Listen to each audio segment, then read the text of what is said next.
បាទជំរាបសួរពុកម៉ែបងប្អូនទាំងអស់គ្នាថ្ងៃនេះយើងមកបកគលផ្ទះមួយកន្លែងទៀតហើយដែលមានទីតាំងស្ថិតនៅភូមិតាហ៊ានឃុំ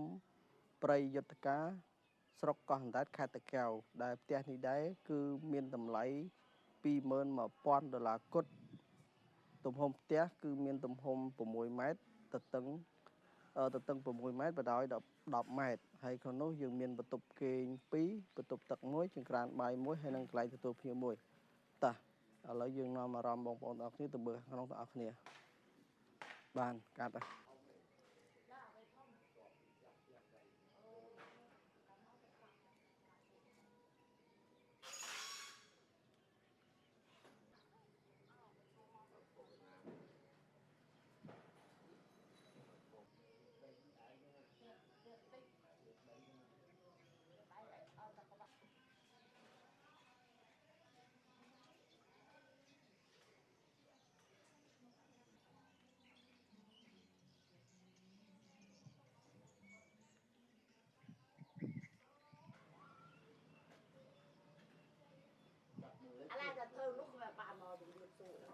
បាទពុកម៉ែបងប្អូនទាំងគ្នាតោះយើងទៅមើលខាងក្នុងទាំងអស់គ្នាបាទ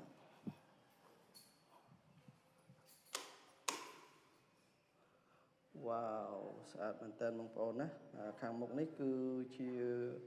កន្លែងទទួលភ្ញៀវ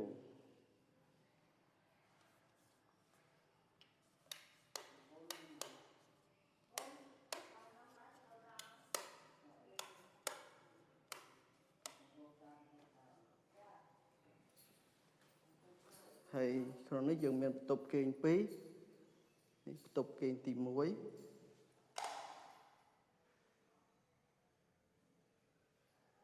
គេងទី1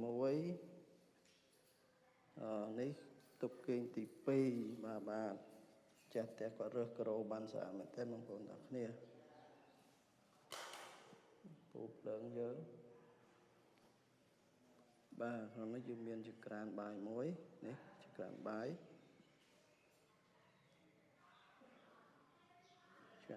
ហើយបន្ទប់ទឹកយើងនៅខាងក្រោយនេះខាងក្រោយនេះបន្ទប់ទឹកបាទ